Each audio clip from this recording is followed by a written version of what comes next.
Alléluia. Que notre Dieu soit loué.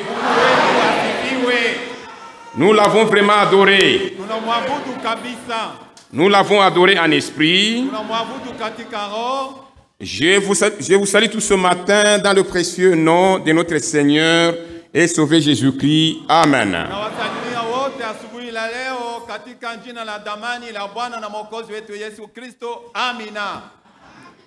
Je rends grâce à Dieu pour mon séjour parmi vous.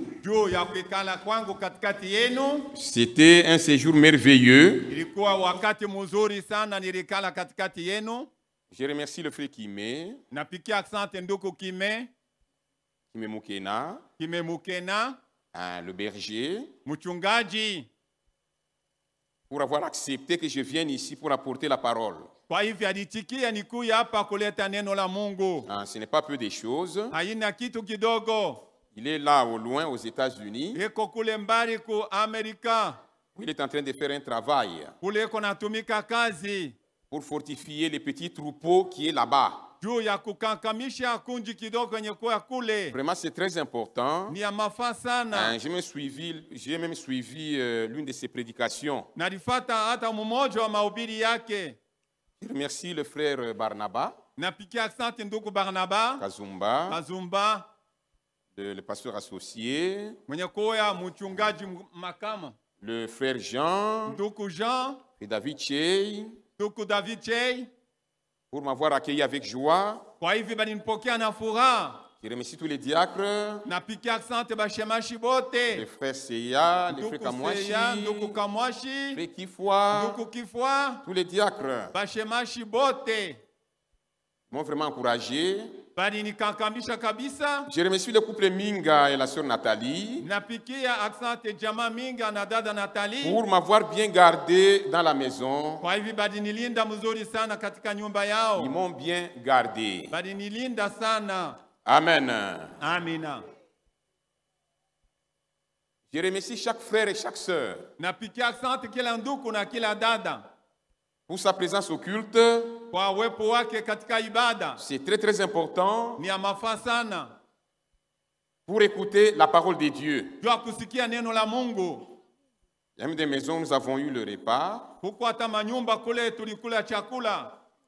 Que Dieu bénisse ces maisons-là. Amen. Amen. Que Dieu vous bénisse. Inclinons nos têtes pour la prière. Seigneur Dieu Tout-Puissant, notre Père Céleste, nous venons pour te rendre grâce ce matin pour l'œuvre de la croix. Cette œuvre merveilleuse qui a fait que nous sommes devenus des enfants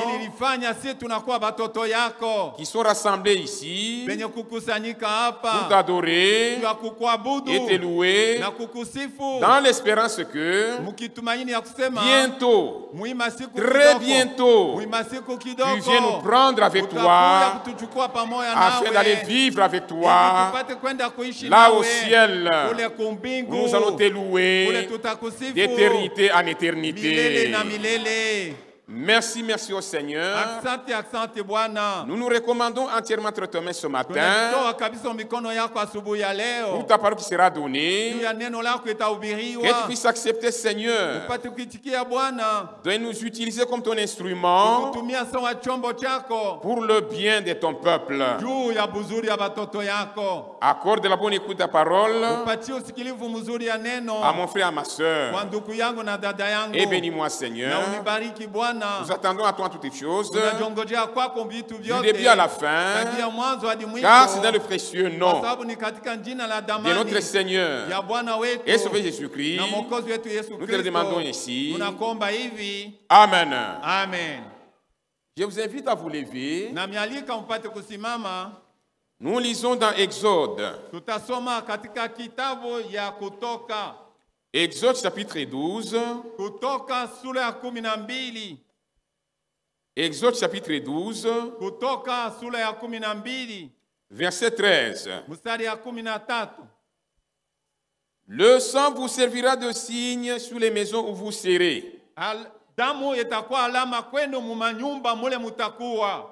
Je verrai le sang Nitaona damu et je passerai par-dessus vous. na nitapita yulu yenu Et il n'y aura point de plaie qui vous détruise na hakutakuwa mapiko itamharibu quand je frapperai le pays d'Égypte. wakati nitakapopika nchi ya Misri. Amen. Amen. Veuillez vous asseoir. Mupate kuikala. Nous parlons sur le signe. Tuko nasema yulu ya alama. Encore un pas en arrière. Turudie kiloko mukongo. Pour mettre l'accent Juu ya kuweka mukato sur l'importance de ce message. yulu ya mafaa ya hii ujumbe. Et encore, je vais lire quelques citations de Frère Branham aussi. Na tasoma masitasio ingine ya ndugu Branham. Pour montrer l'urgence qui se rattache à ce message. Juu ya kuonesha haraka yenye kuambatana na hii ujumbe. C'est un message que Frère Branham avait apporté Ni ujumbe ndugu Branham alihubiriaka le 1er septembre 1963. le 1er septembre 1963. D'après Frère Branham, Kufuatana na ndugu Branham, c'est un message particulier ni ujumbe wa kipekee et qui a beaucoup d'importance en ce temps de la fin. na yenye kuwa muhimu sana wakati ya mwisho. Dans l'ombre du retour Mukimvuri ya kurudia de notre Seigneur Jésus-Christ ya Bwana Yesu Kristo pour enlever son église épouse. juu ya kunyakula kanisa ya bibi harusi yake. Alors Frère Branham dit que Sasa ndugu Branham anasema ya kama ce message constitue le couronnement de son ministère. hii ujumbe ndio taji ya huduma yake.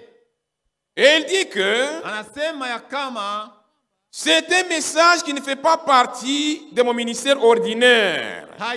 ni ujumbe haina mukunji ya huduma yangu ya kawaida. Du fait que Munamna ya kusema c'est un message qui est semblable à celui des 7 sceaux. ni ujumbe nye kufanana na ujumbe ya mihuri 7. Une parole qui vient directement de Dieu. Neno inatoka mara moja kwa Mungu. Alors, le matin de ce 1er septembre 1963, Sasa asubuhi ya ile 1er septembre 1963, il prêchait sur ce message. alihubiri yule ya hii ujumbe. Et le soir de cette journée même, Na magharibi ya ile siku moja moja, il prêchait sur notre message intitulé Poussé à bout. alihubiri yule ya ujumbe yenye kuitwa mwenye kusukumwa kumwisho.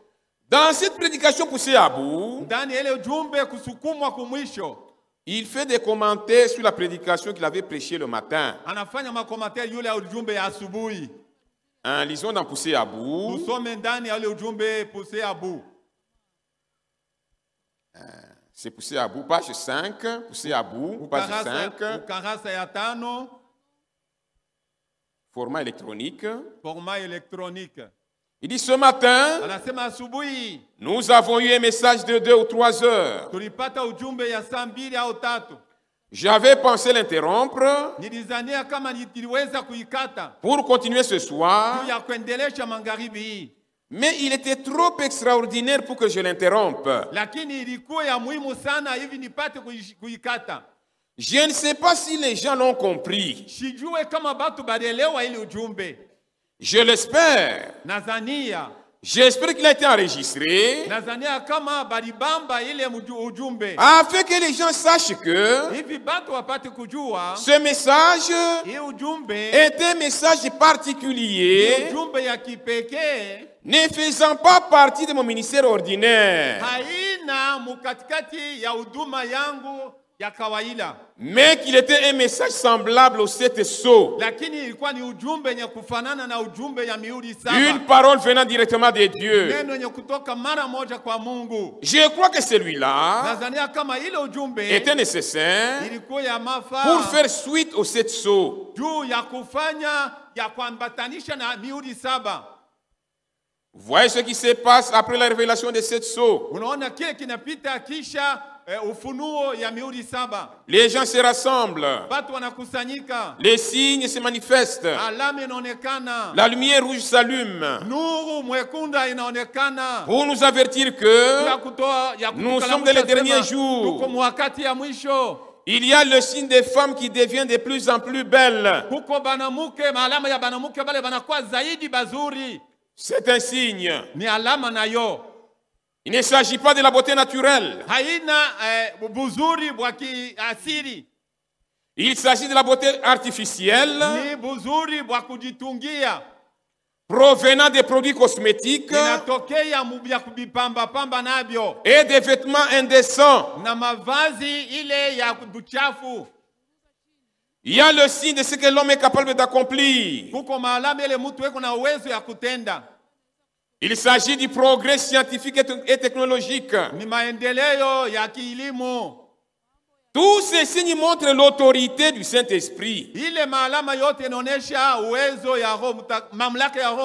Et voici ce message qui vient couronner tous les autres. Depuis les 7 sceaux.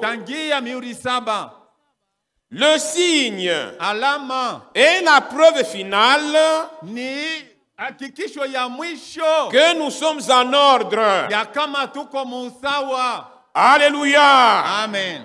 Le signe est la preuve finale que nous sommes en ordre. Est-ce que vous comprenez cela? Examinez-vous et voyez si vous êtes dans la foi. Amen. Amina. Et il dit que ce message, c'est un message d'urgence. En lisant la page 8, il dit ceci. Je crois que les jours que nous vivons devraient mettre l'Église en état d'urgence. Le message de ce matin, message venu de Dieu et non pas de moi, devrait pousser à bout toute l'assemblée. Parce que nous nous sommes attardés assez longtemps. Nous nous sommes attardés. Dans une autre version, il dit que parce que nous nous sommes amusés assez longtemps. Il y a assez longtemps que nous nous contentons d'aller à l'église. Il faut faire quelque chose. Amen. Amina. C'est un message d'urgence. Maintenant, ce matin, nous voulons savoir ceci. Qu'est-ce qui fait que Dieu à Israël, dans l'Ancien Testament, il leur demande comme signe le sang de l'agneau appliqué sur la porte pour se protéger contre la colère de Dieu qui devait tomber cette nuit en Égypte. Mais à nous l'église, peuple de Dieu dans le Nouveau Testament, Dieu nous exige le Saint-Esprit. Le baptême du Saint-Esprit. Pourquoi? Pourquoi le sang de l'agneau comme signe dans l'Ancien Testament? Et pourquoi le Saint-Esprit? Le baptême du Saint-Esprit comme signe dans le Nouveau Testament. Lorsque les enfants d'Israël étaient en Égypte, le pays d'esclavage, Dieu avait dit d'avance à leur père Abraham que lorsque l'oppression serait forte, lui-même descendrait pour les délivrer. Ye mwenye atashuka juu ya kubakombola. À bras forts et étendus. Na mkono wa nguvu na mkono wenye kunyorosha. Et c'est ce qu'il fit. Na ndio kila alifanyaka. Et c'est vrai Moïse. Na ni kweli Musa. Avec les choses qu'il fit en Égypte. Na bitu bila alifanyaka ku Misri. Avec tous ces miracles-là. Na ile miujiza yote. Et les prodiges. Na maalama yote. Maajabu yote. Ile ilifanyika kupitia mkono yake. Il était vraiment prouvé que ilihakikishwa ya kama certainement hakika Dieu était descendu Mungu alikuwa ashakushuka pour délivrer son peuple. Juu ya kufungula watu wake. Frère, ndugu, des grandes choses s'accomplissent. Vitu vikubwa viko nafanyika. Des ténèbres, magiza, sur toute la terre de l'Égypte. Nchi yote ya Misri. Des grenouilles, mabiula, sur les terres de l'Égypte. Nchi yote ya Misri. Des mouches venimeuses partout.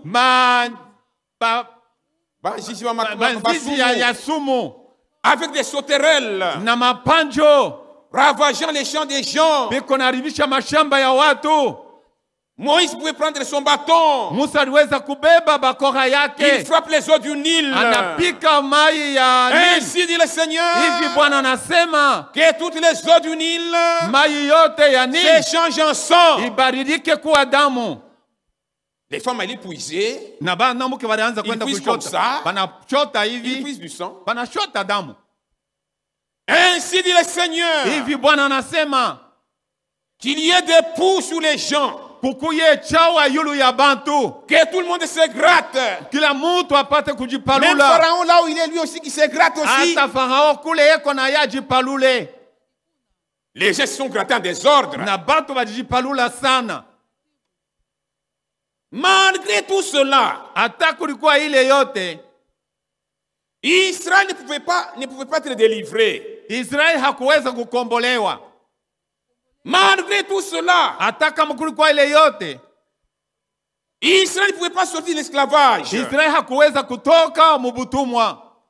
Au contraire, le cœur de Pharaon s'endurcissait. Kwa kinyume, moyo wa Farao ilikuwa najikazisha zaidi kwa zaidi. Et en fin de compte, na kumwisho, Dieu parla à Moïse et dit, Mungu akasema na Musa na kumwambia, cette fois-ci, hapa sasa, pour que Israël sorte, juu Israël apate kutoka, il faut que chaque famille, inapendeza kila jamaa, dans chaque maison, ndani ya kila nyumba, d'un enfant d'Israël, ya mtoto wote wa Israël, qu'on y prenne un agneau mâle, babebe mwana kondoo ndume, âgé d'un an, mwenye kuwa na umri ya mwaka moja, qu'on le prenne le 10e jour, bamubebe siku ya 10 de ce premier mois-là de Nissan, ya ile mwezi ya kwanza ya Nisan, et qu'on le garde sur le 14e jour, na bamuchunge ti kufika siku ya 14. Et en ce 14e jour-là, na mwile siku ya 14, qu'il immole entre les deux soirs, bamuchinje katikati ya magharibi mbili. Et après l'avoir immolé, na kisha kumuchinja, qu'on prenne de son sang, babebe damu yake, et qu'on l'applique sur les deux poteaux, na baipakale yulu ya nguso mbili, et sur les linteaux, na yulu ya misingiti, de la porte de la maison, ya mulango, où ils seront. mule batakuya. Et cette nuit-là, na ile busiku, toute la famille, jamaa yote, mangera cet agneau, batakule ile mwana kondo, rôti au feu, benye kuchoma kumoto, avec des pains sans levain, na mikate ya bila chacho, et les herbes amères, na mayani ya uchungu. Et quand ils les mangeront, na wakati batakapokula, ils auront déjà leur rein sain, batakuya na bifuno yabo yenye kufunga avec leur bâton en main, na bakora kumukono, et ils les mangeront à la hâte. na batakula haraka haraka. C'est très urgent. Ni haraka sana. C'est la Pâque de l'Éternel. Ni Pasaka ya Bwana. Alors qu'est-ce qui arrivera? Sasa ni nini itafika? Cette nuit-là, ile busiku, moi Dieu, mimi Mungu, je passerai dans tous les pays d'Égypte. Nitapita katika nchi yote ya Misri. Et je frapperai chaque premier-né na nitapika mzaliwa wote wa dans kwanza chaque maison d'un Égyptien. ndani ya kila nyumba ya mtu wa Misri. Et cela depuis les hommes Na ile tangia watu jusqu'aux animaux. kufika na kubanyama. Oui, Ndiyo. ce sera ainsi. Itakuwa njo vile. Cette nuit-là, Ile busiku ce sera vraiment un malheur. itakuwa ole. Ce sera une désolation Itakuya ni huzuni sur toute l'étendue de l'Égypte. yulu ya Misri yote. Du fait que dans chaque maison d'un Égyptien, Munamna kusema ndani ya kila nyumba ya mtu wa on y Misri pleurera un premier-né. patadia mzaliwa wa kwanza. En commençant par la maison de Pharaon, Kuanzia nyumba ya Farao assis sur le trône, mwenye kuwa pakichi yake ya ufalme jusqu'au premier-né du captif dans sa prison. kufika kumzaliwa wa kwanza ya mfungwa ndani ya gereza.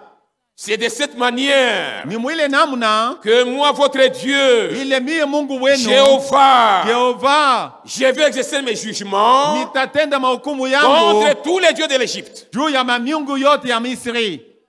Maintenant, Sasa pour vous les enfants d'Israël, kwa nini batoto ya Israeli le sang que vous aurez mis damu ile mutakapo pakala sur les deux poteaux yulu ya maguso mbili et les linteaux na kisingiti de la porte de votre maison, ya mlango wa nyumba yenu, ce sang-là vous servira de signe, ile damu njo itakuwa alama kwenu. en sorte que Munamna ya kusema quand je passerai cette nuit-là wakati nitapita bule bushiku pour exercer mes jugements juu ya kutenda mahukumu yangu pour vous, juu yenu, je passerai par-dessus. nitapita yulu.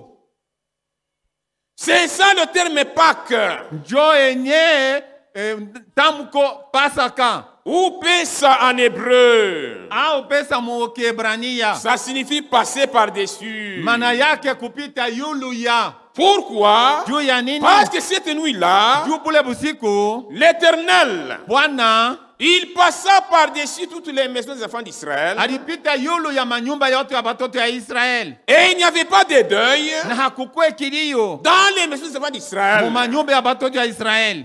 Quand l'ange de la mort passait, Wakati malaika alufu alikuwa anapita, quand il ne trouve pas le sang sur la porte, wakati il entre ashikutanishe là-bas, damu pa il mulango, frappe. anaingia Les gens mula commencent à pleurer. anapika na bantu wanaanza kudia. Et puis il part, Na kisha il nenda trouve là-bas, il y a le sang, anatuanisha pale il peko passe damu, par-dessus. anapita yulu. Alléluia. Amen. La Pâque, Pasaka, Pessa, pesa, passer par-dessus. kupita yulu. Et ce jour-là, Na ile siku Moïse et Aaron Musa na Aroni parcoururent tous les lieux d'Égypte pakatembea nchi yote ya Misri pour annoncer ce message en disant: juu ya kutangaza ujumbe na kusema tous les enfants d'Israël, batoto bote wa dans Israeli chaque maison, mukila nyumba qu'ils y prennent agneau mâle, babebe mwana kondo âgé ndume d'un an, benye kuwa na umri ya mwaka qu'il soit moja, sans défaut, bakuya bashipo kilema qu'on le prenne le 10e jour bamubebe siku ya 10 et qu'on le garde na bamuchunge jusqu'au 14e jour. kufika siku ya 14 Et le 14e jour, na siku ya 14 toute la famille dans chaque maison, ya kila jamaa ndani ya kila nyumba qu'ils posent leurs mains sur l'agneau, baweke mikono yabo yulu ya mwana kondo, qu'ils transfèrent leurs péchés sur l'agneau, batupe mazambi yabo yulu ya mwana kondo, pour montrer que cet agneau tunakonesha kama ule kondo a pris notre place. alibeba fashi yetu. C'est nous qui devions mourir cette nuit, Nishie tulipasha kufa ubushiku, ou le premier-né devait mourir cette nuit, ule uzaliwa wa kwanza mais nous posons nos mains sur lakini l'agneau, tunaweka mikono yulu ya nous transférons notre culpabilité, tunaweka ukosefu tous yetu, nos péchés sur mazambi l'agneau, yetu yulu ya mwana kondo, et ensuite, na kisha avec leurs mains posées, na mikono yabo sur yenye kuweka l'agneau, yulu ya mwana kondo, qu'il immole, batamuchinja, bamuchinje, et après, na kisha ils vont recueillir de son sang, batabeba damu dans un yake bassin, ndani ya beseni, et ensuite, na kisha il faut prendre l'hysope. batakamata hisopu, C'est une certaine herbe. ni majani moya fulani, Et avec ça, na ile ils vont en toucher les deux poteaux mami guso mbili et les de la peau de la maison ils na seront. misegiti ya mulango mule batakuya. Car ainsi parle l'Éternel votre Dieu. Kwa sababu hivi Bwana Mungu wenu anasema, Ce n'est que là que je verrai le sang, ni mpaka pale nitaona damu, que je passerai par-dessus. njo pale nitapita yulu. Sur toute maison, il n'y aura pas de sang. Munyumba yote mule hamutakuwa damu. Moi, Dieu, mimi Mungu, je frapperai cette maison nitapika ile nyumba en y faisant mourir le premier-né. Mukuwisha mzaliwa wa kwanza.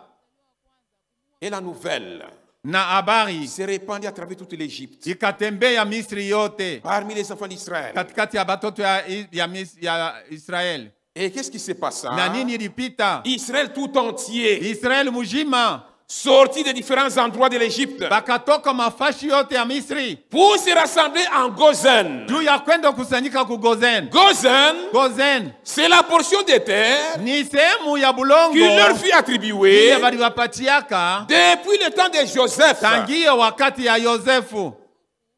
Exactement comme cela s'est passé avec nous à ce temps de la fin. Vile vile ilifanyika nasi mwi wakati ya mwisho. Lorsque nous sommes sortis de différents endroits, wakati tutoka mwa mafashi ya kuachana chana, lorsque nous sommes sortis de différentes églises, wakati tutoka mwa kanisa ya kuachana chana, des différentes dénominations, mazebu ya kuachana chana, pour nous rassembler en un seul lieu. ya kukusanyika fashi moja. Pourquoi? Juu ya nini? Afin d'appliquer le signe. Ni juu tupate kupakala Alléluia. alama. Amen. Nous ne sommes pas ici hatuna hapa pour former une nouvelle église. juu ya kutunga kanisa Nous mupya. sommes venus ici, Tulikuya hapa retenez-le, muishike pour un but. juu ya kifuguzio Le but fulani. principal, Kifuguzio kya c'est muhimu appliquer le signe. ni kupakala damu, Pourquoi? kupakala alama. Ni juu ya Parce nini? que la colère de Dieu vient. Kwa sababu kasirani ya Mungu yako nakuja. Tout est prêt. Yote iko tayari. Les bombes sont déjà là. Les bombes. Mabombe iko tayari. Les Satan 2 sont déjà là. Masatan de iko tayari. Mes frères. Mon frère, ma soeur visiteur. Ndugu yangu, dada yangu anakuwa kututembelea.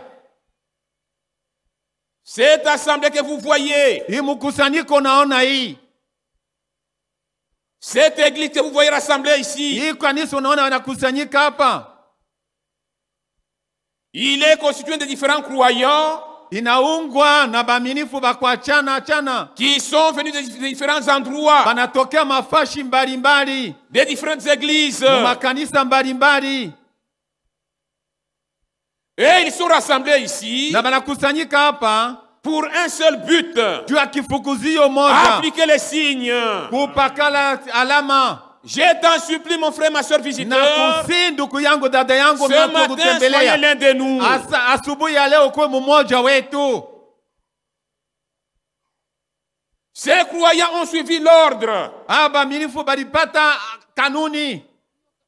Ils ont suivi le cri d'appel. Balifata amri ya mwito. Qui a retenti dans cet âge. Ililia mwikizazi.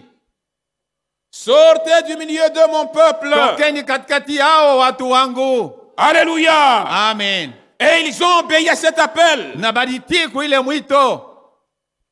Et tel que vous les voyez ici. Na vile munabaona hapa. Ils sont rassemblés pour appliquer le signe. Panakusanyika juu ya kupakala alama. Juu ya parce nini? que bientôt, kwa sababu la colère de Dieu kasirani va ya tomber sur Mungu cette terre. itangukia hii dunia. Oui, mon frère, ma soeur visiteur. Ndugu yangu, dada yangu mwenye kututembelea. Que Dieu vous accorde vous aussi. Mungu ampatie na mweye d'être l'un de ceux qui ont répondu à cet appel. Kuya mmoja wa wale walijibu kuile mwito.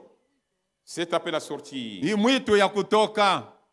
Afin que toi aussi tu appliques le signe. Hivi na wewe upate kupakala alama. Parce que bientôt, kwa sababu hapa sasa, la colère de Dieu, kasirani ya Mungu, bientôt, hapa sasa, va tomber sur cette terre. Itaangukia juu ya hii dunia. Comme elle était tombée cette nuit-là, dans le pays d'Égypte.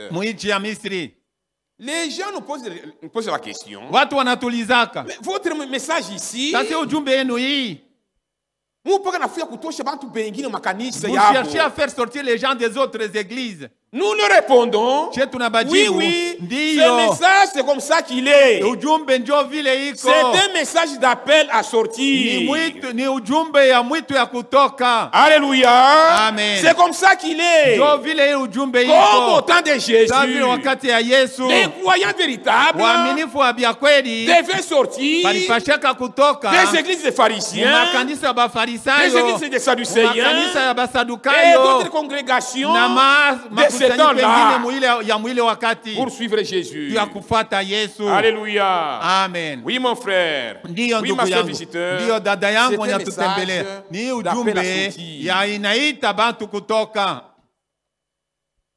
Et chaque maison d'un enfant d'Israël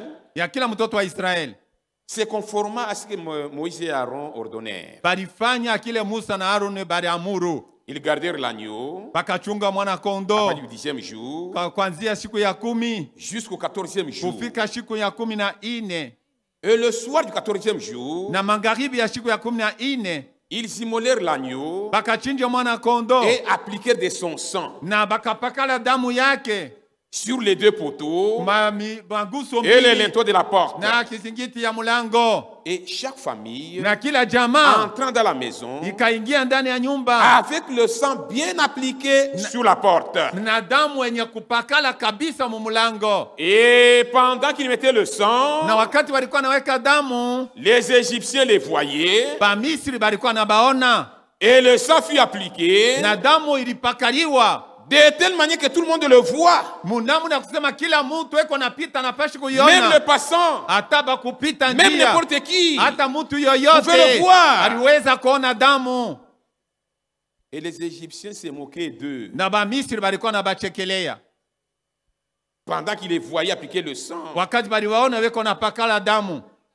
Et ils disaient, voilà ces gens-là, ils mettent le sang des moutons et des chèvres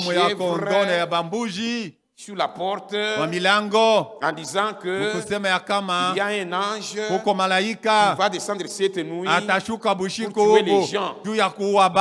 Quel non-sens! Et puis, ce n'est pas hygiénique, hein? C'est de la saleté.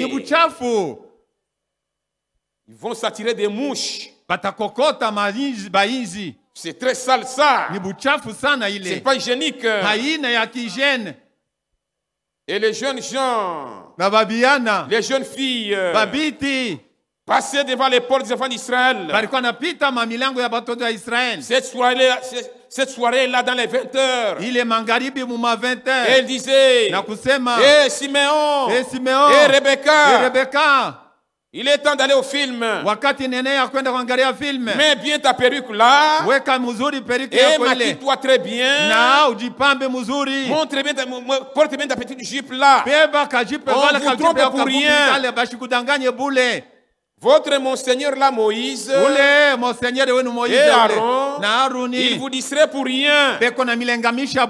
Cette histoire-là d'un ange qui va passer cette nuit pour tuer les gens, c'est du pur mensonge. Mais eux, ils répondaient de l'intérieur de leur maison. Et ils disaient, pas question. Aujourd'hui, nous ne sortons pas de nos maisons.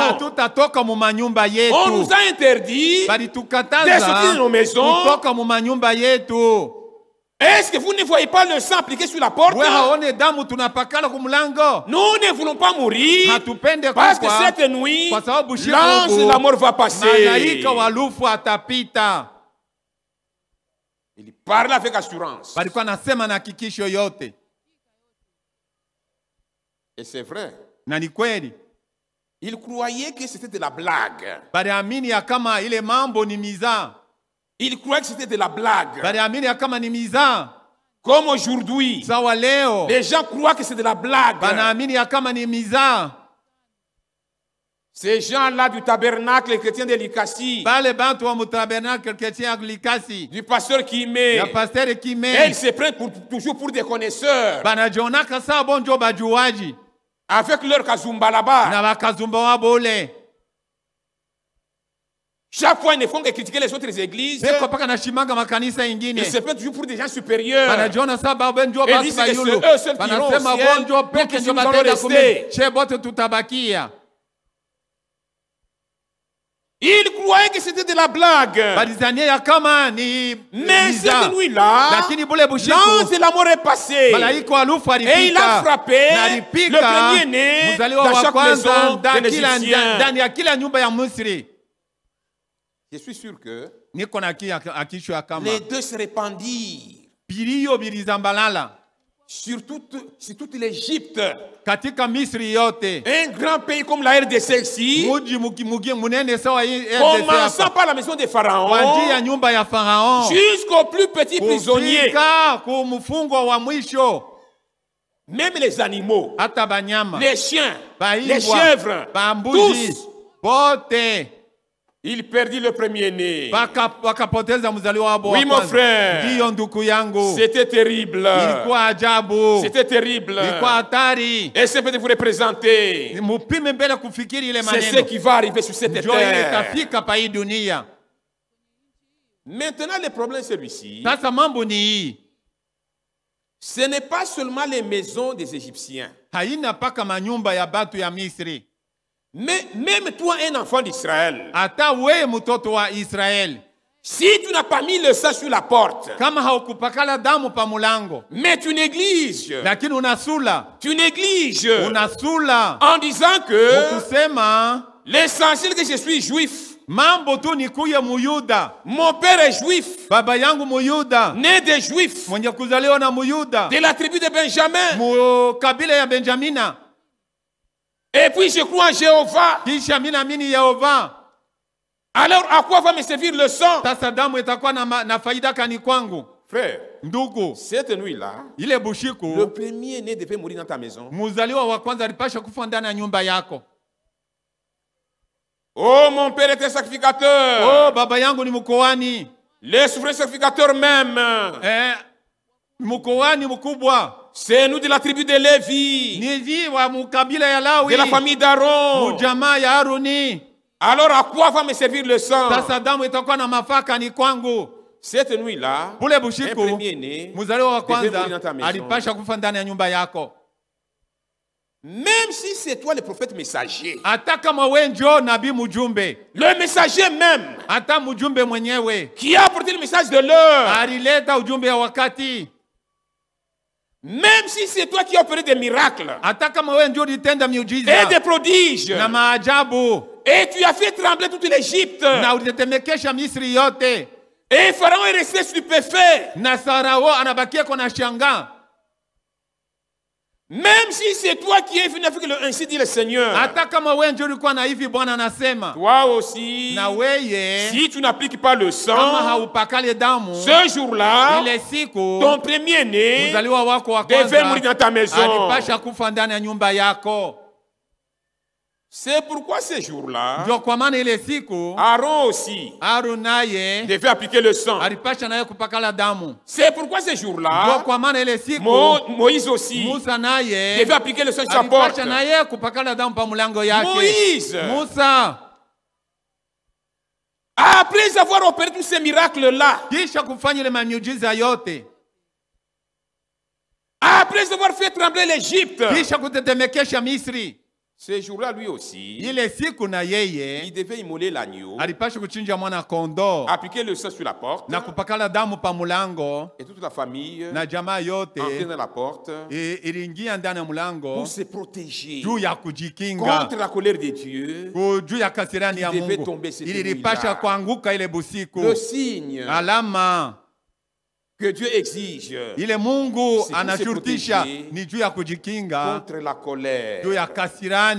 Malheur à ceux qui vont se retrouver sur cette terre quand la colère de Dieu va tomber. Vous avez la chance d'écouter. Faites tout pour avoir le signe. Oui, mon frère. Oui, ma soeur. Cette nuit-là, le signe était unique. Le sang sur les deux poteaux. Et le linteau de la porte. Na kisingiti ya mulango.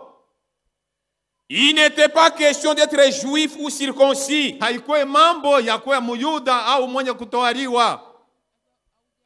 Il n'était même pas question de croire le message de l'heure. Haikuwa mambo ya kuhubiri ya kuamini ya ujumbe ya wakati. Et le retenir par cœur. Na kuishika mumoyo. Non, non et non. Hapana, hapana na hapana. Le signe alama était unique. ilikuwa ya pekee. C'est quoi? Ni nini? Le sang sur les deux poteaux. Damu pa guso mbili. Et le linteau de la porte. Na kisingiti ya mulango. Maintenant autre chose. Sasa kitu kingine. Le sang que les enfants d'Israël avaient appliqué ce jour-là, comme signe, pour se protéger contre la colère de Dieu, qui devait tomber cette nuit-là, c'était tout simplement le sang d'un animal. Dieu leur avait dit, prenez un agneau ou un chevreau. Or, l'animal n'a pas d'âme. L'animal n'a pas d'âme. Et sa vie n'est qu'une vie de bête. Une telle vie ne peut pas revenir sur l'homme, puisque l'homme, il est une créature beaucoup plus supérieur que l'animal. Et l'homme a une âme que l'animal n'a pas. Comment la vie de l'animal peut s'associer avec la vie de l'homme?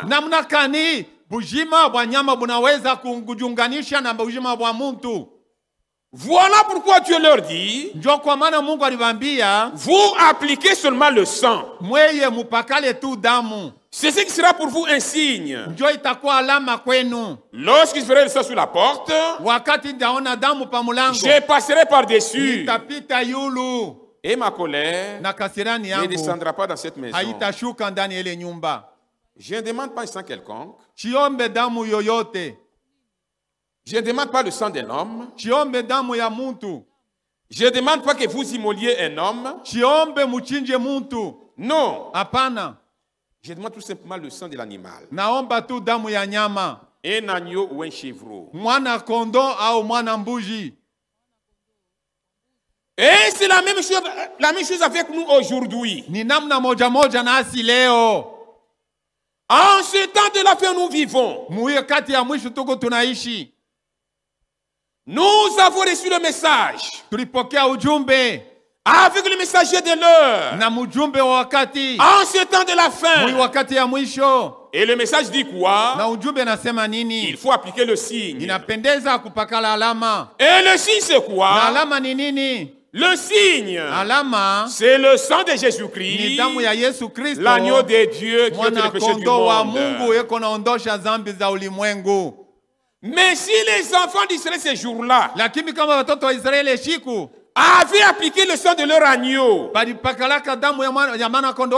sous forme de peinture sur leur porte, mais nous, différemment de ce qu'eux avaient fait ce jour-là, nous n'appliquerons pas le sang de notre agneau sous forme de peinture sur nos portes. Nous appliquerons quoi? Nous appliquerons la vie qui était dans ce sang-là, qui fut versé ce jour-là à la croix de Golgotha et qui fut libéré. Nous l'appliquerons où? Nous l'appliquerons juste à notre cœur, sur la porte de notre cœur. Oui, mon frère, ma soeur, il y a une vie qui était dans ce sang-là. Et cette vie-là, lorsque le sang coula, Et il fut libéré. Bujima bulitoka. Maintenant, Sasa, lorsque tu crois à l'œuvre de Golgotha, wakati unaamini kazi ya Golgotha, et que tu es sauvé, na unaokolewa, cette vie-là qui fut libérée bule bujima bulitokaka est prête à entrer en toi. iko tayari kuingia ndani ya wako. Comment cela? Je, Par la nouvelle naissance. kupitia kuzaliwa kupya. Et ensuite, Na kisha cette vie doit abonder en toi. bule bujima bunapasha kujidishi ndani mwako. Cette vie doit se répandre en toi Bule bujima bunapasha kuzambalala ndani mwako. jusqu'à la réception du baptême du Saint-Esprit. Kufika pale utapokea Roho Mtakatifu. C'est le Saint-Esprit qui est le signe Ni Roho Mtakatifu ndio que mwenye le sang alama de l'agneau a été versé pour toi. ya kama damu ya mwana kondoo ilimwangika juu yako. Et en ce moment-là, Na mwile tu wakati diras que utasema ya tu as kama appliqué le signe. ulipakala alama, Tu as appliqué le sang sur ulipakala toi. damu yulu yako. Non pas le sang en tant que sang, Haina damu sawa vile damu tu, mais la vie qui était dans ce sang-là, lakini bujima bulikuwa ndani ya ile qui damu fut versée et ilimwangikaka, que tu reçois par la nouvelle naissance. na ile wewe unaipokea kupitia kuzaliwa kupya. Et plus tard, Na kisha le Saint-Esprit sur Roho toi. Mtakatifu yulu yako signe. sawa alama. Voilà le signe. Njo alama Voilà le ile, signe que Dieu exige. njo alama ile Mungu anashurutisha. Donc à la base, Ni kusema il faut commencer kumusingi par la nouvelle naissance. inapendeza kuzaliwa Nous kupya. recevons cette vie-là. Tunapokea par bule la nouvelle bujima naissance. kupitia kuzaliwa kupya. Lorsque tu viens à la croix, Wakati unakuwa kumsalaba, tu te répands, unatubu, tu regrettes tes péchés. unasikitika mazambi zako.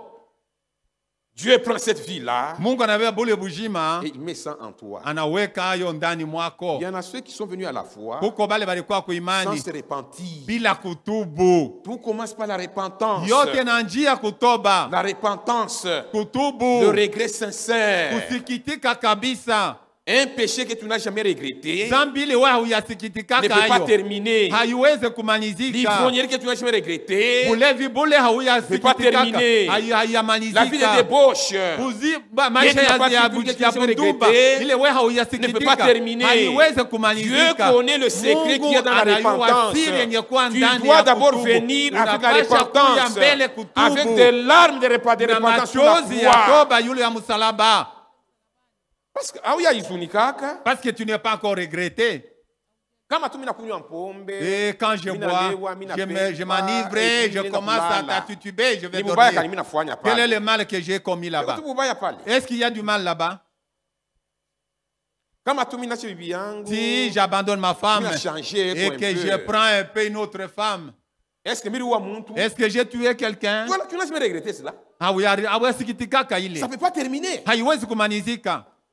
C'est pourquoi il faut que le Saint-Esprit te touche Ndio maana inapendeza Roho Mtakatifu akuguse lors de la prédication de l'évangile, wakati wa mahubiri ya Injili, que tu pleures tes péchés. ujie juu ile mazambi. Hii kabele kuweka tu kabele tu huku Que ce kabelo na ici. kupeta tu mankucha Et na maruja ya lèvres on laisse mal les onglets, les rouges à lèvres, et prendre une kukutisha quand même un pepo. pour que je puisse avoir un peu de l'air. Tu n'as jamais regretté. Hawasikitikaka? Alléluia. Amen. C'est à ce moment-là que Dieu met une nouvelle vie en toi. Njo pale Mungu anaweka bujima bupya ndani mwako. Lorsque tu te répands, Wakati tu unatubu, pleures devant Dieu unalia mbele ya Mungu avec une contrition profonde intérieure. na kuhuzunika sana ndani ya moyo wako. Qu'est-ce qui va arriver à un certain moment? Ni nini itafika wakati moja fulani?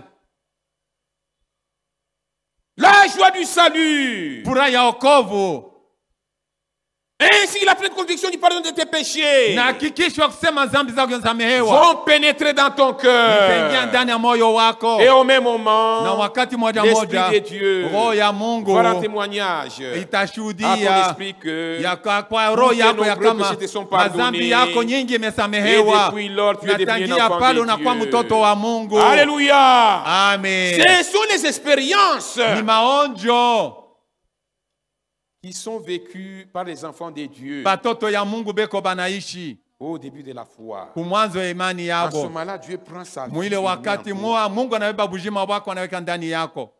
Oui, mon frère. Ndiyo ndugu yangu, Lorsque quelqu'un est né de nouveau, wakati mtu anazaliwa kupya, il reçoit la vie de Dieu en lui. Anapokea bujima wa Mungu ndani mwake.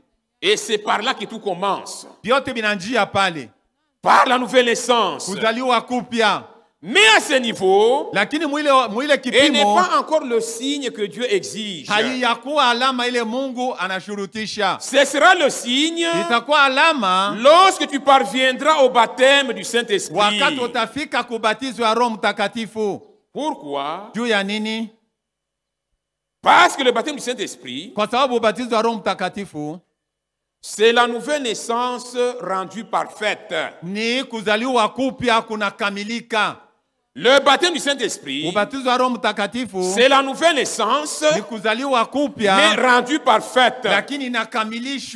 Tout comme dans le naturel, l'âge mature d'une personne,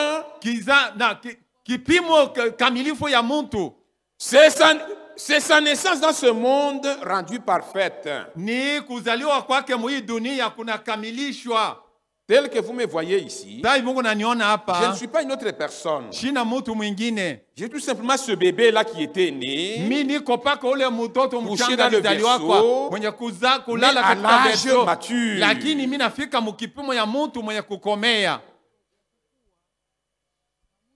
C'est ça le signe que Dieu exige. Pour toi aussi, le baptême du Saint-Esprit, c'est ta nouvelle naissance, mais à l'âge mature.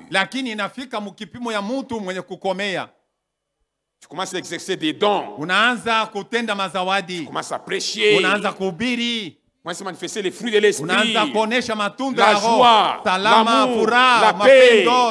Tu deviens une personne mature. Voyez, frère, la vie de l'animal ne pouvait pas revenir sur l'homme. Parce que l'animal n'a pas d'âme comme l'homme. L'animal est un être vivant, mais non pas une âme vivante. Mais l'homme, lui, c'est une âme. Une âme vivante. Et par conséquent, la créature la plus supérieure. Beaucoup plus supérieure que l'animal. Mais la vie de Jésus-Christ peut revenir et entrer dans le croyant parce que c'est une vie beaucoup plus supérieure. C'est une vie divine. Une super vie. Afin de faire de toi un fils de Dieu. C'est-à-dire un Dieu mineur. Ici à Likasi. Avec la vie de Dieu en toi. Tu as la vie de Dieu en toi. Une super vie. Tu as la richesse en toi. J'ai la vie de Dieu en moi. Je ne suis pas comme les restes des hommes. Je vis ici à Likasi comme un Dieu mineur. Que ce soit au travail, ou à l'église, ou avec les voisins, ils témoignent eux-mêmes que réellement j'ai la vie de Dieu en moi. Alléluia. Amen. Est-ce que tu es comme ça avec les voisins? Est-ce que tu es comme ça au travail? Ou encore on dit que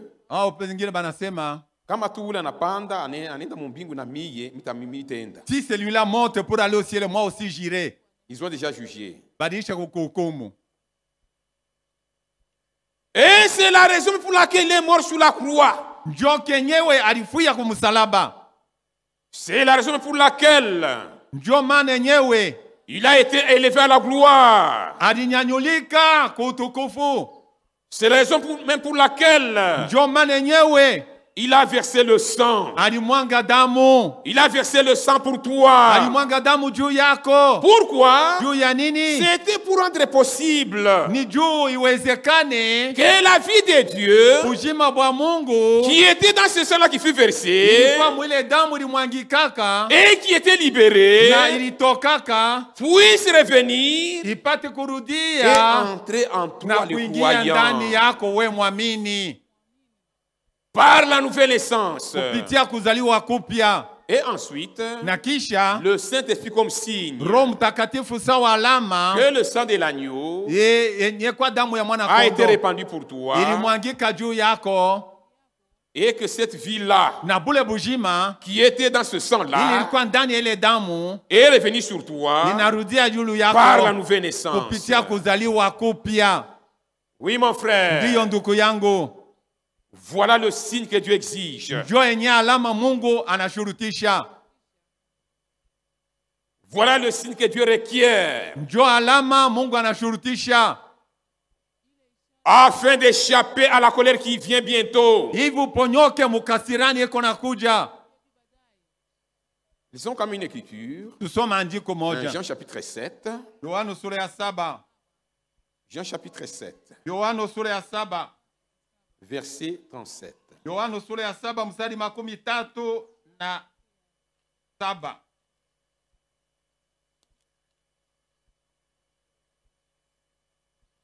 Le dernier jour, Siku ya mwisho, le grand jour de la fête, siku ya mwisho ya Pasaka ya Jésus se tenant karamu, debout, il s'écria, Yesu kushimama bwima na kulalamika, si quelqu'un a soif, mtu akiwa na kio qu'il vienne à moi et qu'il boive. akuje kwangu na anywe. Et c'est vrai, comme on a kunywa, Et si tu bois qui vraiment, utakuisha, tu seras étanché de la très soif. bien. Tu seras très bien. Alléluia. Amen. Hakuna kitu kizuri Il n'y a pas une autre bonne chose hii dunia dans ce monde sawa kuwa Mkristo comme être chrétien na bushima ya Mungu. avec la vie de Dieu. Mapombe Les boissons, c'est rien. hakuna kitu, haina kitu. Kumbatia banamuke Et embrasser les femmes, c'est rien. hakuna kitu. Mais être chrétien, Lakini kuwa Mkristo c'est la richesse en ni nous. utajiri ndani mwetu. Alléluia. Amen. Tu seras vraiment désaltéré. Kiu itakuisha. Toi, jeune homme, We kiana, qui dit que unasema ya kama vivre, kuishi c'est boire dans des cabarets, ni kunywa ndani ya makabare, c'est embrasser les femmes, ni kukumbatia c'est fumer banamuke, la cigarette. ni kufuta tumbako. C'est quoi ça? Njo nini ile? Tu ne comprends rien. Hawelewe kitu. Oh, j'attends d'abord quand j'aurai un âge avancé, quand je viens Nachunga pale vieillir. nitakomea, pale Qui t'a dit nitazeka. que tu atteindras 60 ans? Nani akwambia sema utafikisha miaka 60? Et il n'y a pas une bonne chose Na hakuna kitu kizuri comme servir Dieu sawa kutumikia Mungu pendant qu'on est encore jeune. wakati ungaliki kiana, Dans la jeunesse, katika ujana. tous ces gens que vous voyez dans la Bible, Batu bote unaona katika Les Daniel. Biblia. Ba Daniel, Meshach, ba Meshach, Shadrach, Abednego, Shadrach, Abednego. c'était des jeunes gens comme balikuwa toi. biana sawa wewe. Alléluia. Amen. Oh, kushuka pale mitazeka, c'est quoi ça? Watande lorsque je viens ni nini ile? Viens à Jésus. Kuya kwa Yesu. Consacre ta jeunesse. Toa maisha yako kwa ya ujana Tu wako seras kwa Yesu. bien. Utakuwa mzuri. Amen. Amen. Continuez. Twendele. Celui qui croit à moi, Anayeniamini, des fleuves d'eau vive mamito ya mai ya uzima couleront de son sein, itavuya toka tumbo comme dit yake. l'Écriture. Kama vile andiko inasema. Ni bidu d'expérimenter, il est ma fleuve, il est. C'est ça, D'expérimenter, c'est tu vas les vrai. expérimenter, ni bien kweli.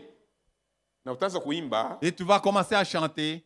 Wakati salama inakuja zaro. Oui, quand la paix inonde mon cœur. Wakati wata. Alléluia. Amen.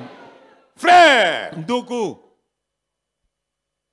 il dit cela de l'esprit Anasema ile juu ya roho. Que devaient recevoir ceux qui croiraient en lui. Ile bale wenye kuamini batakapopokea. Car l'esprit n'était pas encore donné. Kwa sababu roho ilikuwa bado kuletwa. Parce que Jésus n'avait pas encore été glorifié. Kwa sababu Yesu alikuwa bado kutukuzwa. Oui mon frère. Ndio ndugu yangu. Que Jésus meure à la croix. Lipendeza Yesu akufe kwa msalaba. Que son sang soit répandu. Na damu yake mwangike. Et qu'il soit élevé à la gloire. Na anyanyulike kutukufu. Afin de rendre possible hivi awezeshe la réception du Saint-Esprit. Kupokea kwa Roho Mtakatifu.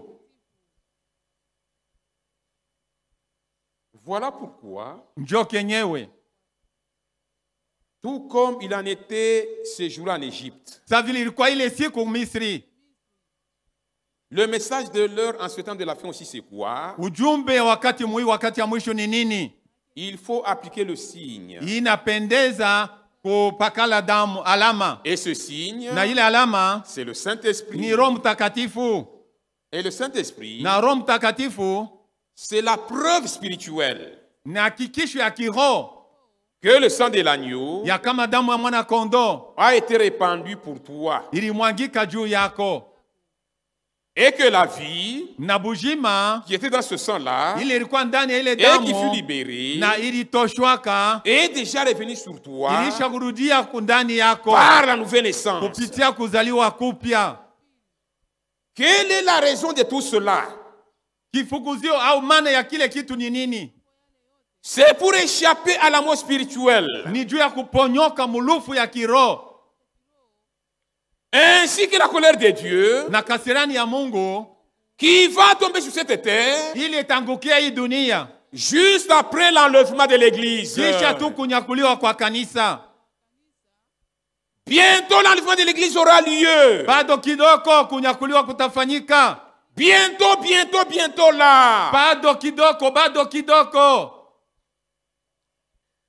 Et juste après l'enlèvement de l'église, na kisha tu kunyakuliwa kwa kanisa, la colère de Dieu va tomber. Kasirani ya Mungu itanguka. Pour échapper à cette colère, juu ya kuponyoka kwa ile kasirani, il faut avoir le signe sur toi. Inashurutishwa ukuwe na alama yulu yako. Oui mon frère. Ndio ndugu yangu. Le sang des animaux, damu ya banyama, si naturel, ya kiasili, afin d'échapper à la mort naturelle ilikuya juu ya kuponyoka kulufu ya kiasili et conserver cette vie naturelle na kuchunga bule bujimu wa kiasili ce jour-là en Égypte. Ile siku ku Misri. Tandis que le Saint-Esprit, lakini Roho Mtakatifu, c'est le signe spirituel, ni alama ya kiroho afin d'échapper à la mort spirituelle ya kuponyoka mulufu ya kiroho en ce temps de la fin, wakati ya mwisho, ainsi que la colère qui vient na kasirani eko na kuja juste après l'enlèvement de l'église. Kisha kunyakuliwa kwa kanisa. Et de même qu'il en était ce jour-là en Égypte. Sa vile ilikuwa namna moja ile siku ku Misri. Ici n'est pas question de dire hapa haina mambo ya kusema je suis un ancien croyant dans cette église ici de Likasi. Mwamini wa zamani mwi kanisa ya Likasi. Et puis je mène une vie correcte. Kisha niko naishi maisha sawa. Dites-moi quel jour j'ai volé. Munyambie si ukaninaliibaka. Ou on m'a attrapé en flagrant délit d'adultère. Au banibamba makoji. Avec la femme d'autrui. Na mke wa benyewe. Ou être coffré à Buluo. Au banifunga ku Buluo. Tout ça, ce n'est pas le signe. Ile yote haina njo alama. Et ne vous arrêtez pas là-bas. Na ushishimamie pale. Le signe alama que Dieu demande, ile Mungu anashurutisha, ce n'est pas la vie correcte. Haina maisha ya kunyoloka. Le signe alama que Dieu demande, ile Mungu analazimisha, ce n'est pas le fait de ne pas voler. Haina mambo ya kukosa kuiba. Ou le fait de ne pas être attrapé en flagrant délit d'adultère. Au mambo ya kukosa kubambiwa makoji. Le signe que Dieu demande, alama ile Mungu anasurutishwa. Oh mon frère, ndugu yangu, ça doit être vraiment une urgence à nous. Inapaswa kuwa haraka ndani mwetu. Les gens s'arrêtent sur ces choses-là. Moi je marche très correctement. Je ne vole pas. Je ne prends pas du mal à autrui. Apana. Ici n'est pas question de dire je distribue des biens aux pauvres et puis je parle en langue et prophétise en même temps. Et puis je danse en esprit pendant l'adoration.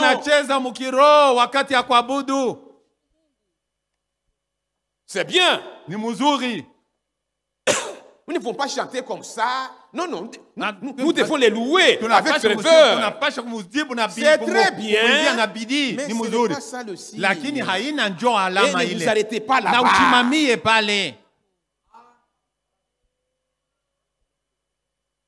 Ici, il n'est pas question de dire. Je crois le message du temps de la fin. Je connais même les messagers que Dieu a envoyés. Et puis on m'a déjà baptisé au nom de Jésus-Christ. Et puis je participe à chaque sainte scène qui se célèbre dans notre église ici. Et puis je suis en bon terme avec tous les serviteurs de Dieu. Même le pasteur me connaît très bien. Et puis c'est mon ami. Je suis très familier à lui. Tout cela est en ordre. Mais ce n'est pas ça le signe. Et ne vous arrêtez pas sur ces choses-là. Si tu n'as pas le signe, le jour que la colère de Dieu va descendre, il va t'atteindre. Ce que j'ai dit ici, c'est ce que Frère Branham dit dans cette brochure. Il dit que Dieu m'a donné ce message ici. C'est pour avertir l'église. Il ne s'arrête pas ces choses-là. Mais qu'il continue, qu'il avance, qu'il fonce pour avoir le signe. Frère. Oh, et puis moi, je lis beaucoup les brochures de Frère Branham. Hein? Et toutes les lettres circulaires de Frère Frank. Je les ai déjà lus. Même tous les mensuels de Krefeld. J'en ai tout un tas à la maison. Il n'y a pas de brochures que je n'ai pas encore lues. Il n'y a personne dans la salle qui me dépasse dans les brochures. Toutes les brochures, que ce soit des Shekinah, des Canada, j'ai déjà lu. Tout cela est en ordre. Mais si en plus de cela, vraiment vous n'avez pas le signe, bientôt la colère de Dieu va descendre. Elle sera sur toi.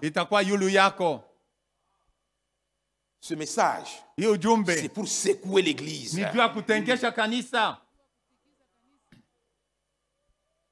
C'est pourquoi dans l'église primitive, du temps des apôtres, une seule question parmi eux était: depuis que vous avez cru, est-ce que vous avez reçu le Saint-Esprit?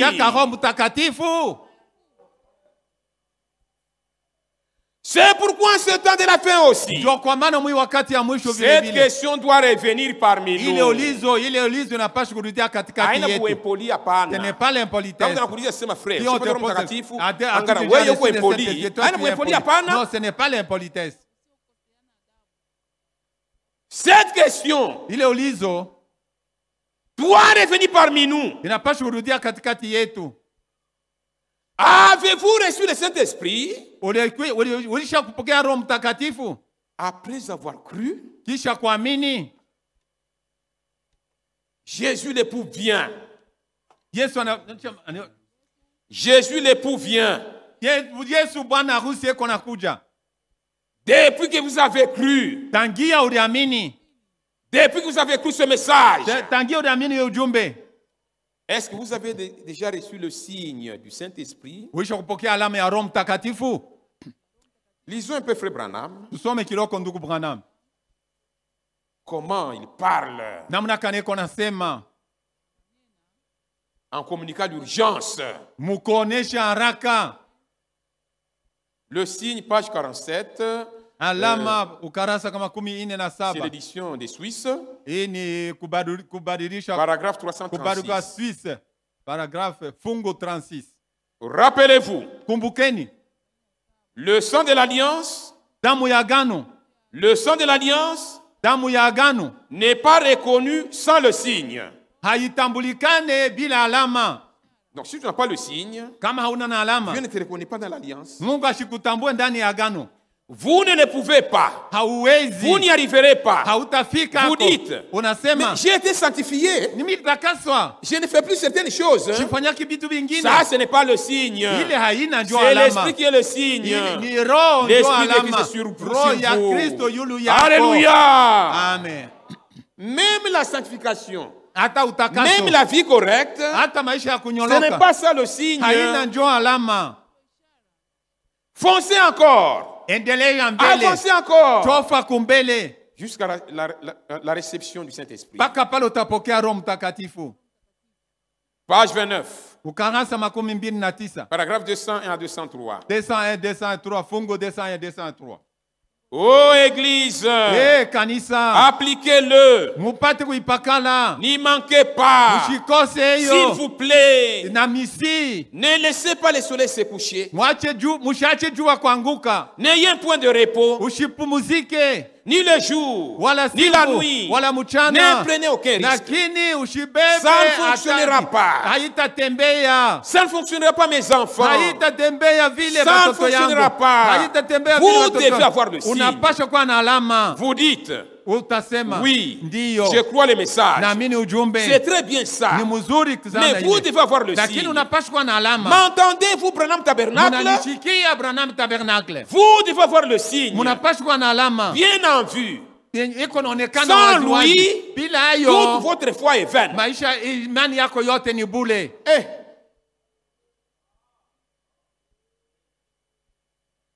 Sans lui, toute votre foi est vaine. Imani yako yote ni bure. Unaona? Vous mènerez une bonne vie. Utaishi maisha mzuri. Vous écoutez ce que dit la parole. Utashikia kile neno inasema. Vous allez à l'église. Unaenda kwa kanisa. Vous essayez de vivre correctement. Utapima kuisha unyamu na kunyoloka. C'est très bien. Ni mzuri. Mais il ne s'agit pas de cela. Lakini haina njoo ile. Quand je verrai le sang, wakati c'est-à-dire le signe. Alama. Alléluia. Amen. Que Dieu nous aide. Mungu atusaidie. Et il nous aidera. Na atatusaidia. Amen. À cause de cette fin qui est en nous, kwa ajili ya njaa il va nous aider. Atatusaidia. Hawezi kuimiacha hivi mwiko. Non, jamais. Tel que vous êtes là. Hapana. Kamwe. Il ne peut pas chasser celui qui vient à lui. Hawezi kufukuza mwenye kuja kwake. Vous êtes venu. Mulikuja. Il a un but, un travail, un objectif avec vous qui êtes ici. Ici dans toute l'Église entière. Les yeux de Dieu sont braqués sur vous. Amen. Amen. Seulement soyez conscients. Lakini ukuwe na dhamiri. Amen. Amen. Ne soyez pas distraits. Usikue wa kulengama. Page 36. Ukarasa 36. Paragraphe 247. 245 et 247. Ah, 253. Kufika 253.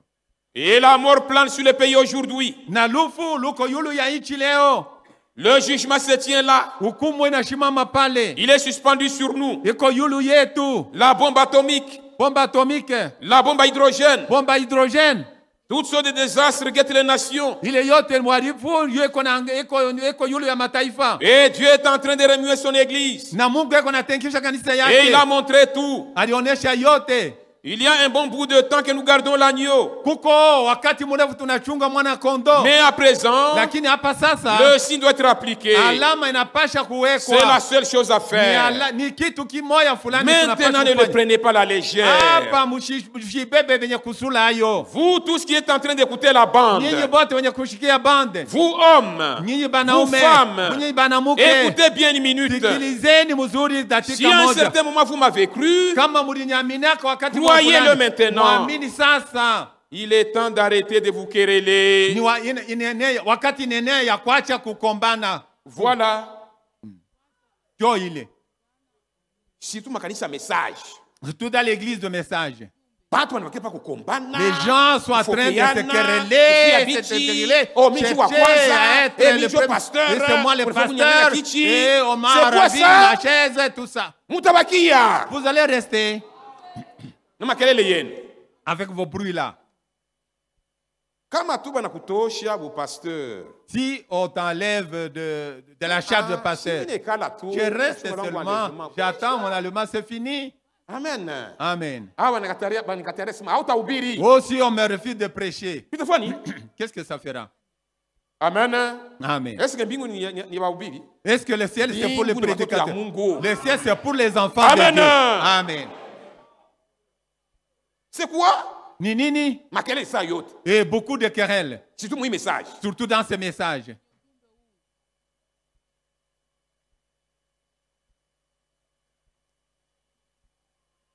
Il est temps d'arrêter de vous quereller. Wakati nene ya kuacha kufuia. Croyez le message de la Bible. Kuamini ujumbe ya Biblia. Croyez Jésus-Christ. Kuamini Yesu Kristo. Aimez-vous. Mupendane. Alléluia. Amen. Nous devons nous aimer les uns les autres. Cette église de Likasi, on doit nous reconnaître par notre amour les uns envers les autres. Pas de critique. Honorez-vous. Amen. Amen. Ayons de la courtoisie les uns vers les autres. Pas tu parles à ton frère avec légèreté. Non. Tu les blesses. Et respectez-vous. C'est ça le message, frère. Faisons tel qu'il nous le dit là-bas. S'aimer, s'honorer, se respecter.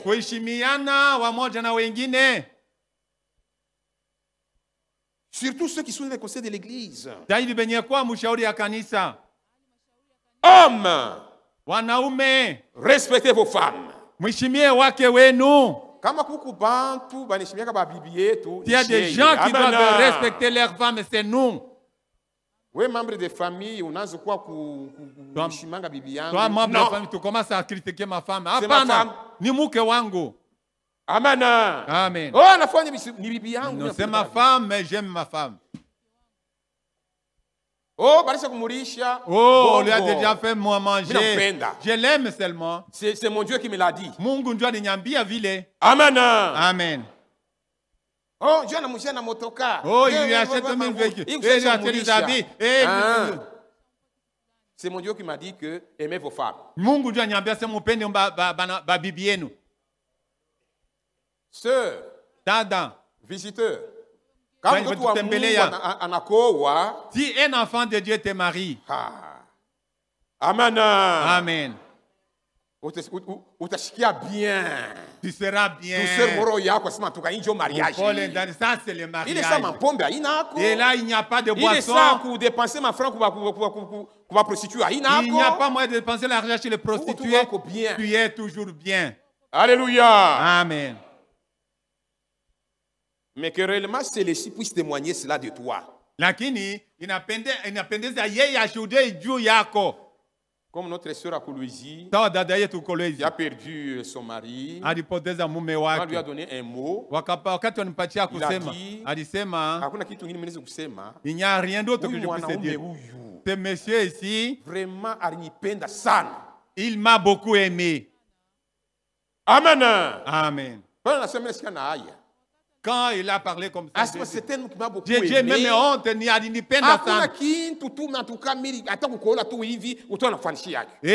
il n'y a rien que je puisse demander, ça que lui puisse l'accomplir. C'est comme ça que nous devons être. Oui, frère. Respectez votre foyer. Rassemblez votre maison. Parce que souvenez-vous, cet agneau était pour la maison. Pas pour une personne, mais pour toute la maison qui devait se rassembler. Nous devions nous aimer les uns les autres. Et les croyants devraient se séparer du monde. Remarquez, ils ne s'étaient pas assemblés simplement pour parler ensemble du message. Ils s'étaient assemblés pour appliquer le sang, pour appliquer le signe. C'est ce que vous devez faire. Pasteur Neville. Pasteur Neville. Et vous tous de cette assemblée, les administrateurs, les diacres, vous les frères, il est temps pour nous de mettre de côté toute la folie du monde, de mettre de côté tout le reste. Nous avons vu assez de choses maintenant pour être absolument sûrs. Le signe doit être appliqué. Sans lui, vous périrez. Vous périrez. C'est inévitable. Oh. Hey. Ne vous contentez pas de vous réunir en disant j'y crois. Mettez-vous dessous. Entrez-y. Comment faire? D'un seul esprit, nous sommes baptisés pour former l'écho de Jésus-Christ. Il n'était pas responsable de quiconque ne se trouvait pas sous le signe. Oui, mon frère. C'est très urgent. C'est très important. Oui, mon frère. Il me reste 15 minutes. Maintenant, les miracles, les prodiges, et les signes que Moïse avait opérés en Égypte, avant la sortie des enfants d'Israël, n'étaient pas pour rien. C'était pour montrer que la colère de Dieu venait et qu'il fallait appliquer le signe avant que la colère de Dieu ne tombe sur l'Égypte. Il y a 3 choses que Dieu avait faites. Premièrement, il a envoyé son prophète avec un message. Deuxièmement, il avait accompagné son prophète avec la colonne de feu.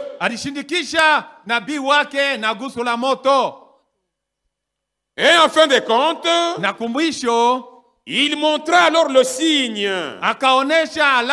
qu'il fallait appliquer pour échapper à la colère qui venait cette nuit en Égypte.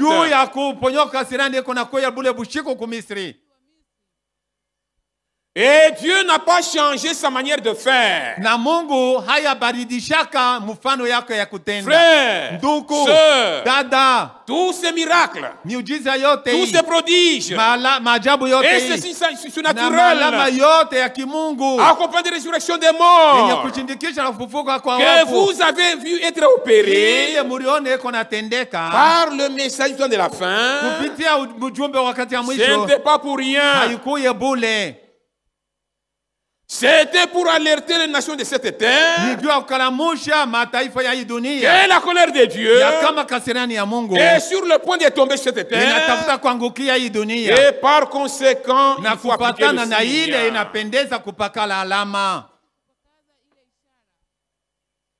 Vous, peuple du monde entier, vous, nations de cette terre, Dieu a envoyé un prophète avec un message. Et ensuite, il a accompagné avec la colonne de feu. Et puis il a dit que chacun applique le signe. Écoutez la voix de Dieu en ce temps de la fin. Si vous méprisez et vous critiquez, vous allez rester. Vous allez passer par la tribulation. Des grandes souffrances qui vont survenir sur cette terre. Quand la colère de Dieu va tomber, répentez-vous. Venez à Jésus-Christ. Frère, si vous voyez dans un temps, Dieu envoie un prophète avec un message. Et ensuite, il accompagne ces prophètes-là avec la colonne de feu. Fais attention. La colère de Dieu est sur le point de tomber. Et il faut appliquer le signe. C'est ce qui est arrivé en ce temps de la fin. De même que Dieu avait fait avec Moïse en ce temps-là. En ce temps de la fin aussi. Avant que la colère de Dieu ne se déchaîne sur ce monde impie. Ce monde impie. Où les gens se marient, où les femmes se marient avec des chiens.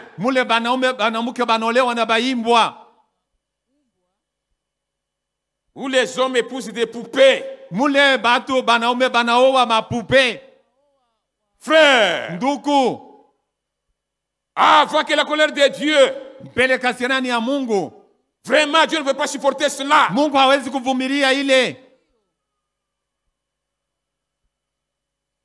Quelqu'un qui va épouser une poupée dit que c'est ça ma femme. Ah, je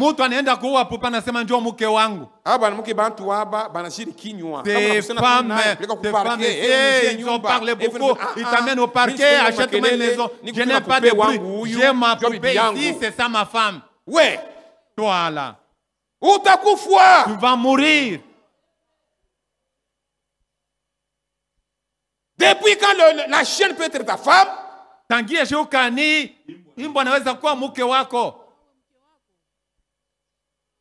Et même parmi nous. Même parmi nous. Que le mariage soit honoré de tous. Et le lit conjugal expand des souillures. C'est-à-dire quoi? Notre femme à nous. Notre femme à nous. Frère, est-ce que vous m'entendez? Notre femme à nous n'est pas une prostituée. C'est une femme mariée.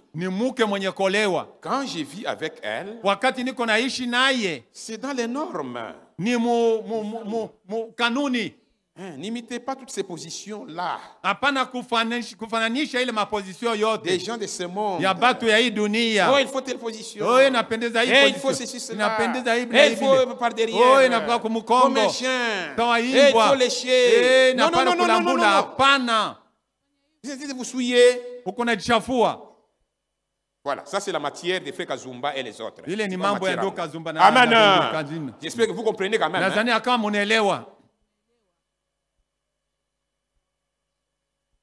Voyez frère, avant que la colère de Dieu ne se déchaîne sur ce monde impie, premièrement, Dieu a envoyé son prophète avec un message.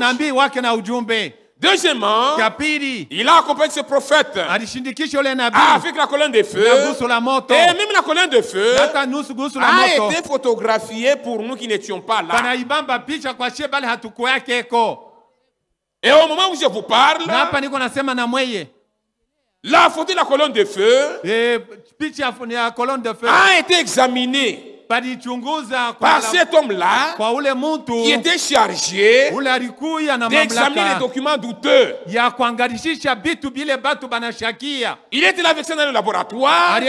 Il a examiné au rayon, à ceci, à cela, et il a proclamé réellement, il y a la colonne de feu sur la tête de cet homme. Amen. Et il n'y a pas moyen de douter. Les gens de Panel. Vraiment, Dieu a parlé dans cet âge. Et enfin, il a montré le signe qu'il faut appliquer pour échapper à la colère qui vient. Et ceci c'est quoi? C'est le Saint-Esprit. Et le Saint-Esprit c'est quoi? C'est la vie même qui s'est trouvée dans Emmanuel. Jésus-Christ, Dieu manifeste dans la chair humaine. Et ça, c'est le signe beaucoup plus valable et spirituel pour échapper d'abord à la mort spirituelle qui est en train de frapper toute l'église à ce moment même. Cette mort, c'est quoi? Toutes les églises, en ce temps de la fin, sont en train de se rassembler dans un conseil mondial des églises avec l'église de Rome afin de recevoir la marque de la bête. Et ensuite, c'est pour échapper à la colère même qui est sur le point de tomber sur l'instrument de cette terre juste après l'enlèvement de l'église. C'est pourquoi en ce temps de la fin,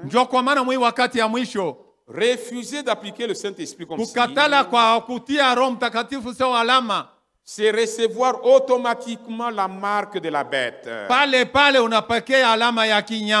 C'est recevoir automatiquement la marque de la bête. La manifestation viendra plus tard. Et l'unique voie pour échapper à cette colère qui vient, c'est par l'enlèvement. Oui, mon frère. Oui, ma soeur. Malheur à tous ceux qui se retrouveront sur la terre au moment où la colère de Dieu va tomber. Malheur. Malheur à la terre. Malheur à la mer. Malheur à cause de ces fléaux qui vont tomber. Quand on dit malheur, hein? Quand Dieu dit malheur, c'est vraiment malheur.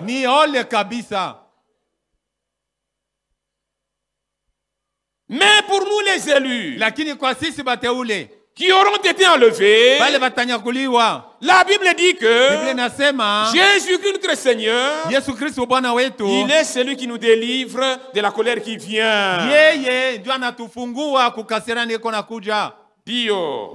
Lisons rapidement. Nous terminons déjà. 1 Thessaloniciens, chapitre 5. Vous avez vraiment un bon programme ici. La prédication prend 1 heure par semaine. C'est très bien. 1 Thessaloniciens chapitre 5, verset 1 à 9. Pour ceux qui ont des temps et des moments, vous n'avez pas besoin, frères, comme ça n'écrivent. Car vous savez bien vous-même que le jour du Seigneur viendra comme un voleur dans la nuit. Quand les hommes diront paix et sûreté, alors une ruine soudaine les surprendra. Comme les douleurs de l'enfantement surprennent la femme enceinte, et ils n'échapperont point. Mais vous, frères, vous n'êtes pas dans les ténèbres pour que ce jour vous surprenne comme un voleur. Vous êtes tous des enfants de la lumière et des enfants du jour. Nous ne sommes point de la nuit ni des ténèbres. Ne dormons donc point comme les autres, mais veillons et soyons sobres. Amen. Observez le culte du soir. Je ne dis pas pour le flatter. La maison des Minga. Culte chaque soir. Surtout quand le visiteur est là. Comme j'étais dans leur maison là-bas. Ils en profitent. Amen. Que Dieu nous aide. Car ceux qui dorment la nuit. Et ceux qui s'enivrent la nuit. Mais nous qui sommes du jour, soyons sobres, ayant revêtu la cuirasse de la foi et de l'amour, et ayant pour casque l'espérance du salut. 9. Car Dieu ne nous a pas destinés à la colère,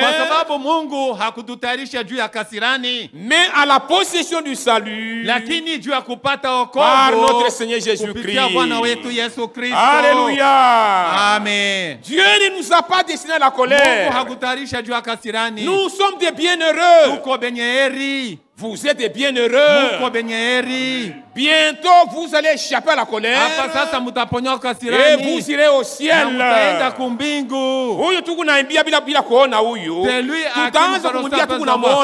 allons prier à l'envoyant. Et les anges vont s'étonner. Amen. Les danses que les sœurs dansent ici, ça sera. Alléluia. Amen. Le peuple élu de Dieu, l'épouse de Jésus-Christ, bientôt vous serez au ciel. 1 Thessaloniciens chapitre 1, verset 9 à 10. Car on rencontre un autre sujet, quel accès nous avons eu auprès de vous, et comment vous êtes convertis à Dieu en abandonnant les idoles pour servir le Dieu vivant et vrai et pour attendre des cieux son Fils qu'il a ressuscité des morts, Jésus qui nous délivre de la colère à venir. Amen. Amen. Nous n'avons pas le temps de les lire. Lisez dans Apocalypse chapitre 6. Verset 12 à 17. Comment sera cette colère de l'agneau? Oui, mon frère. En ce qui concerne cette colère qui vient, personne ne peut vous dire comment ce sera. Il n'y a même pas moyen de se représenter comment ce sera. Frère, il n'y a pas moyen de faire des commentaires à ce sujet. Parce qu'il faut que toi-même tu vives cela. C'est alors que tu vas réaliser ce que c'est. Mais une chose est celle-ci. Une chose est celle-ci. Toi, mon frère qui est encore loin de Dieu, il n'est conseillé à personne de se retrouver sur la terre au moment où cette colère va tomber.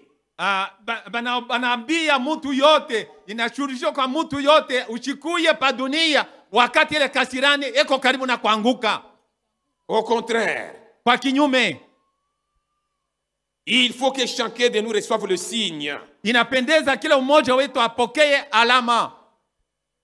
Afin d'échapper à cette colère qui vient. Et comme Isaïe le dit,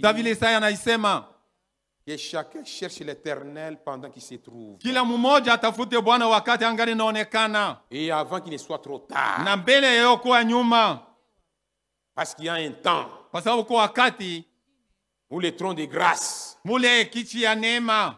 va se changer en trône de jugement. Et une fois que le trône de grâce devient le trône de jugement, il n'y a pas moyen de se repentir pour être sauvé. En ce moment-là, ce sera trop tard, mon frère, ma soeur. Et chacun se retrouvera là où il a voulu être.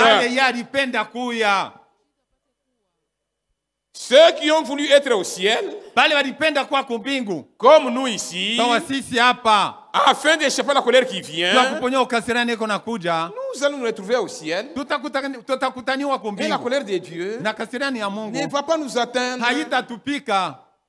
Et ceux qui ont voulu se retrouver sur la terre pour vivre tous ces fléaux-là, ils vont se retrouver sur la terre et ils vont vivre cette colère.